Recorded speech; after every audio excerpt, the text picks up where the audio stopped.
Alright, this video camera isn't really built for close-ups, but we'll see if we can do this as best as I can. When you just tap out the heads, you'll notice that your new glow plug will only come down so far, because the length of the glow plug is much more different than the length of the old glow plug. You'll notice here it's a good distance inside. Now, when you change the space in this, you're decreasing the compression inside of your engine. So if you are able to tap out the top so that the glow plug can sink down in further, you'll bring the base of this glow plug closer to where the top dead center is, or closer in farther, closer to the head. And so you notice here, this one is actually quite high. And so by making the ability to come down extra low, and of course be able to come out extra high, by using a little bit of sealant with the thread, you can actually adjust your compression on the fly while it's running.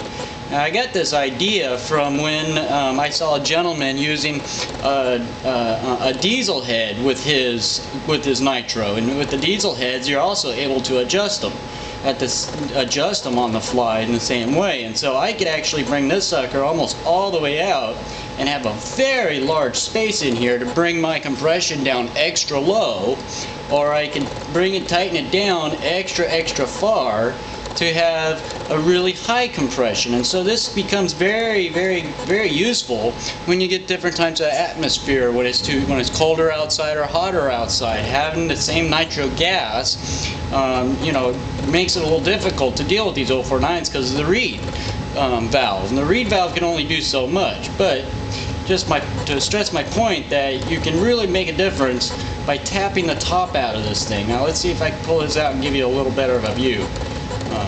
You would do this by inserting the glow head in backwards, then connecting it to a drill or something to rotate this, and you can take a small little razor knife or something and just etch it out so that you can get a little deeper inside of that thing.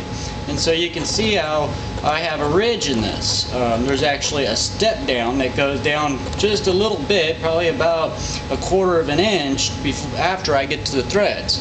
Now you can do this before you thread it, or even after you thread it. Doesn't really matter much, but you have to be careful to leave a good 1/4 inch of threading material, or else you're not going to be able to thread your glow plug back into it.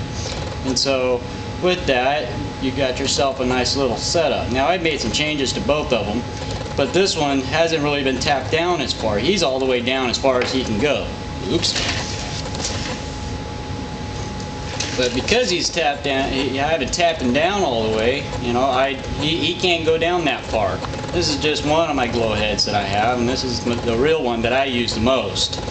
Mainly because I can adjust it all the way in and all the way out quite a ways compared to the other ones. So if I bring them side by side, hopefully you can make this out on the camera, and I won't know until I try to transfer it over. But you can see how one is down quite far, where the other one comes out pretty darn high. And so with that, that's what you get. So this is what I meant by tapping out the top a little bit farther, tapering it so that you can get the new glow plug to go into the head much deeper and at a better rate, and hopefully, and it can even increase the RPM rate of your engine, and quite dramatically. And so doing bench tests, I mean, even a good 100 RPMs will make the difference of an ounce or two of thrust. And so even with an ounce of thrust, that really helps out a lot with these small planes. Anyways, thank you very much.